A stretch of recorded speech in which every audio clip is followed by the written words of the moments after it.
everybody, and welcome to another hobby cheating video. And today we're going to talk about bruises and scars. And we're going to give this guy some more interesting scars. So the work continues on the giant army. Here we've got my converted hill giant. As you can see, obviously the Games Workshop giant's under there, and then we've changed around some things, given him a little bigger tree and some Gorgon parts and stuff like that. But the problem with the giant, with a lot of these giants, is that, once again, we've got all this blank space, right? And it's fine. Like, there's nothing wrong with it. We could leave it how it is. He could just be running around shirtless, having a good time. And we could do tattoos. We covered that in the last one. But today, I don't want to do tattoos on this one, because I already did that on the last giant. So, instead, we're going to break up this skin tone with some scars. So we're going to give this guy some interesting wounds. And we're going to do a couple, and they're going to be at varying levels of being healed. Okay? From new to very old. So, let's get ready to beat this guy up. Here we go. So we're gonna use kind of his back and his front, and we're gonna go work all over the place here. Now, paints for this. So I'm using 4 colors out of the Scale 75 Flesh set here, which is the African Shadow, Indian Shadow, and Basic Flesh. I've also got the Arabic Shadow here. We'll probably use that one maybe a little less, if at all. It's more just there for control in case I need to desaturate something. But you don't need these exact 3 colors. What you need is a dark plum color, a deep crimson color, and some kind of basic flesh tone, whatever it is. I happen to like these. You can use the ones you want. No big deal. The other item we're going to be using is our old friend, Blood for the Blood God. Okay?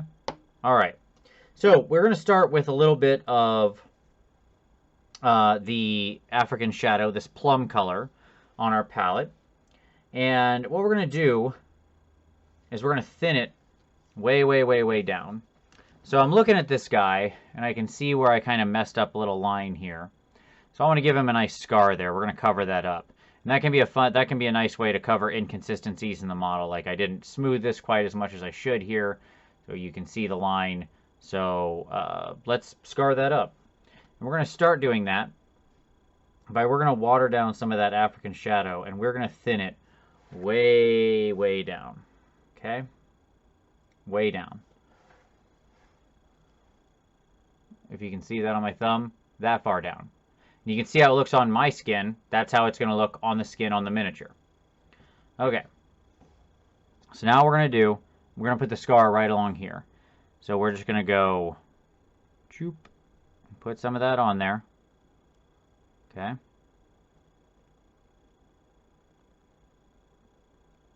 Kind of like that. And then what I'm going to do, clean the brush, and we're going to do a little void blending out on the edge. Just going to kind of pull it out.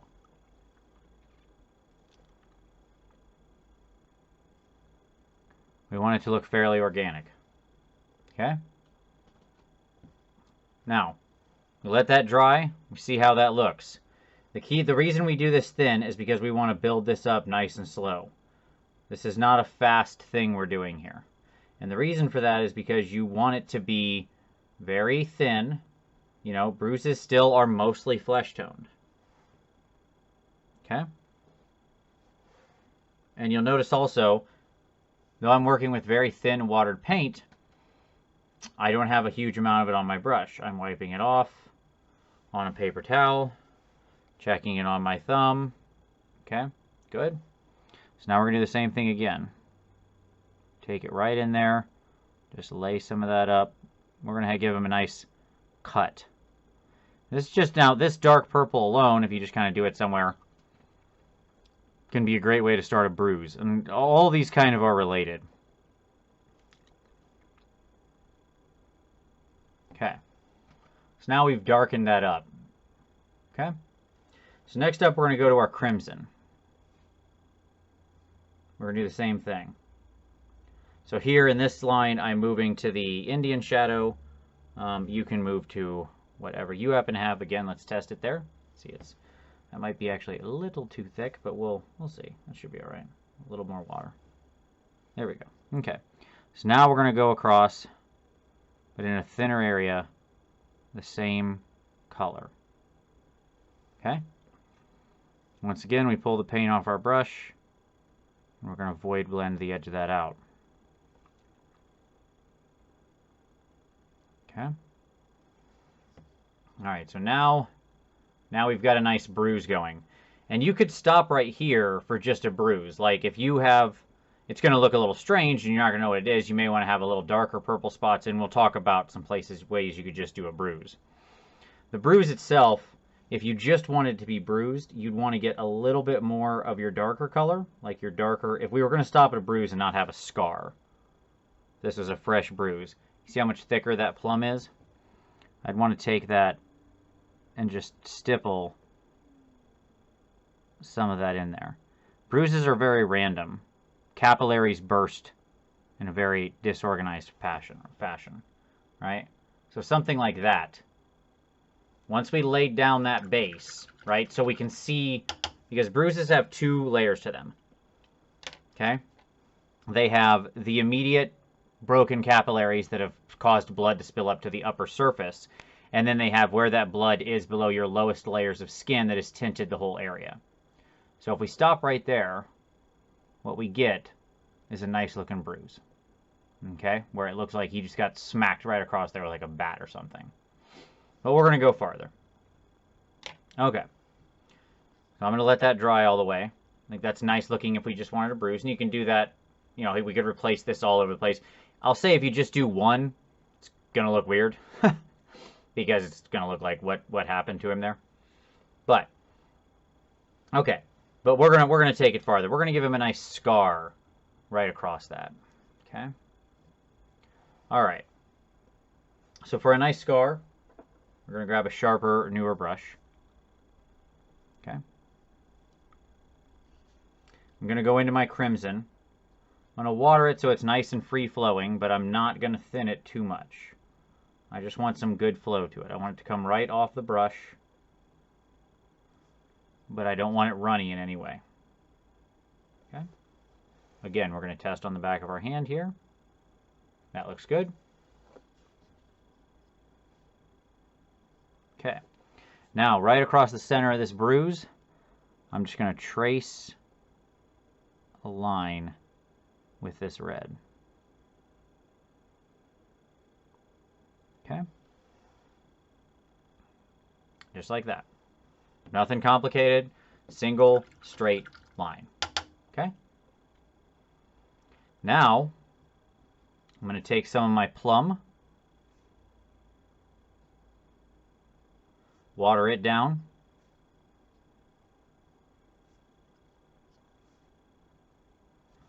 On smaller miniatures, this giant is more recognizable. If you got a smaller miniature, it's easier to do this, but you can see how that's drying.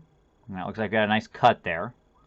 What we're going to do along the top of it is we're going to take that plum, we're just going to run a nice thin line right across the top. Okay. Just a little bit of shadow right along the top. If that's not dark enough, take some of your plum, mix it with a little black. Okay. You want this to now be quite thin, because anytime you pull black into this situation, it's going to get real quick. So you can see now how thick it is. And so what I'm going to do is along the top of that line, trace a very, very thin line. Okay? Okay. Now, if it gets too dark, if you did too much, that's okay. You go right back into your red, right back into your crimson color. Make sure it's nice and free flowing. And we just trace right back over the top. We just be real careful. Okay. Now we got a nice scar in the middle of that bruise. All right. If we want to take it even a little farther, if we want to age that scar out a little bit, you can be stopping at any point in here, by the way. You can see how you can use all these together. I'm doing them in an order where you could stop along the way. we're going to grab some more of that crimson. We're going to pull in a little of our basic flesh tone. And I'm going to lighten up that crimson some. So I'm just creating a little mix. What I get is a very pink, light pink color. So, see that? Okay. And what I'm going to do is just along the bottom of my scar,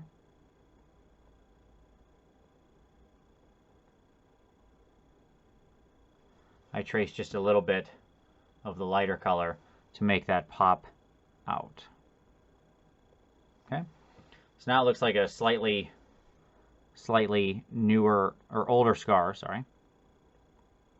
And if you want to make this aged, like the other thing you can do if you want to age this whole thing out, okay? If we remember our lesson from last time, when we did tattoos, we talked about the importance of that final glaze of your flesh tone, right? So if you watched, let's see, if you watched Hobby Cheating 61, where I talked about the importance of a flesh glaze as the final step, you can do the same thing right here. If I wanted to take this whole thing and make it look a little older, make it look less like it's just paint sitting on the surface, I can work my flesh into a very thin glaze. And I can just run it right along there. Okay.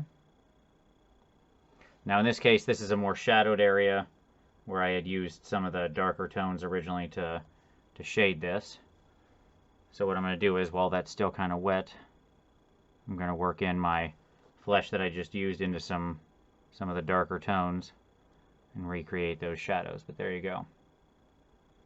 Nice and quick and easy. And so now, if we let that dry, which is what we're going to do,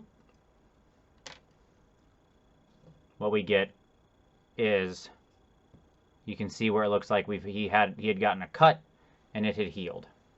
Okay? If we wanted to make this a fresh open wound, okay, if he still had this cut on him, if this hadn't healed up yet, okay, so then what we want to do is, instead of doing that final flesh glaze, okay, which obviously fades the whole thing out and makes it look older, what we're going to do is we're going to get into the blood for the blood god. So what I'm going to do is I'm going to give him a new cut. So I'm going to let this one be an old wound. I'm going to pause for a moment. I'll repeat everything you just saw me do. Put some bruising under it. Put a cut, put the lighter, put the plum, then the crimson. Put some hard bruising on top. Draw a nice cut in there. And then we're going to talk about how we make it an open bleeding wound. So back in just a moment. All right, and we are back. So you can see that one's all dried. We've got a nice scar there. Let's really get in on that tight. Let's see how, there we go. You can see that looks like a nice partially healed over scar. I like it. So now let's go around here. We're gonna have a nice fresh cut across his belly here. And this is an important lesson on contrast. With this one, it was already in a fairly dark spot, so it kind of blends in. Here, because this is on the light spot of his belly, it really stands out. And you can see how we've got the faded bruising around it. If you're ever not happy with the amount of bruising, something like that, you feel like, well, after I did the whole scar, I don't quite have enough bruising or something like that, that's fine. All of this can be kind of interchanged. So I can kind of go in afterward and I could expand this out some, right? And then void it to kind of spread it out. And that's fine. Okay? So we can always do something like that to get a little more redness and swollenness around this. So you can see we've got our dark spot. Now one thing extra I'm going to do here is I'm going to take a little bit of my flesh tone and I'm going to trace this right in the center of this. Okay, I want to really get a nice line. In fact, if you've got a little white handy, make sure, or something like that, or you have a really pale flesh tone. I don't happen to have a really pale flesh tone on my palette, but I do have some white. So what we want is a nice white line, very carefully, right through the center. And you'll see why in just a moment. Now, right now, that looks weird because it looks like we just put a white line right through the center of an open cut. It's not an eyeball. Why did we do that? We did that because the way that the... Oh, that's a pretty funny shot. The way that this Blood for the Blood God works is it's like a gem paint. It's a translucent paint.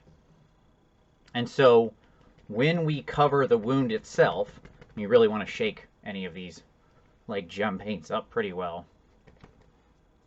Okay. There we go. So we've got our Blood for the Blood God here. You could also use like if you don't prefer to use the Citadel stuff, you could also use like the classic Tamiya X27 or whatever. That would also work. Okay. So now what I'm going to do is I'm going to take just a little bit of this Blood for the Blood God. As always, less is more. Okay? And now, very carefully, I'm going to trace the length of the wound, but slightly less than all of it. So it's like the edge of the wound is here. I'm going to start here. I'm going to go right over top of it.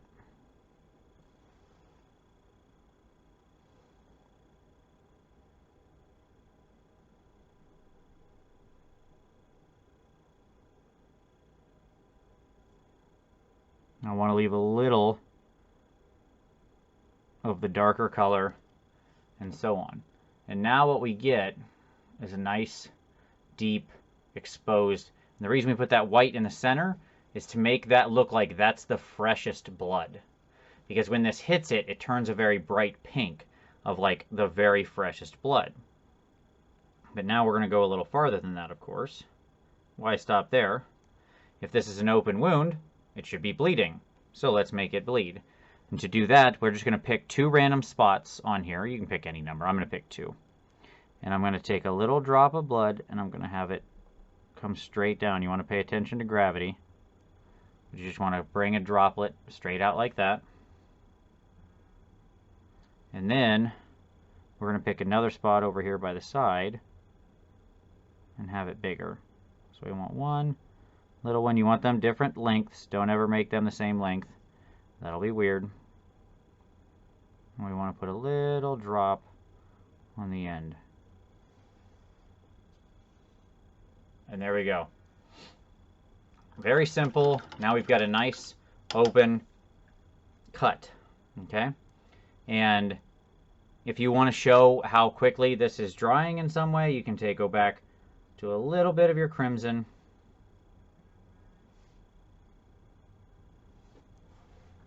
If it looks a little too bright because it's over his belly like that, and that's a really bright color, we can get in there and just put in a little bit of that.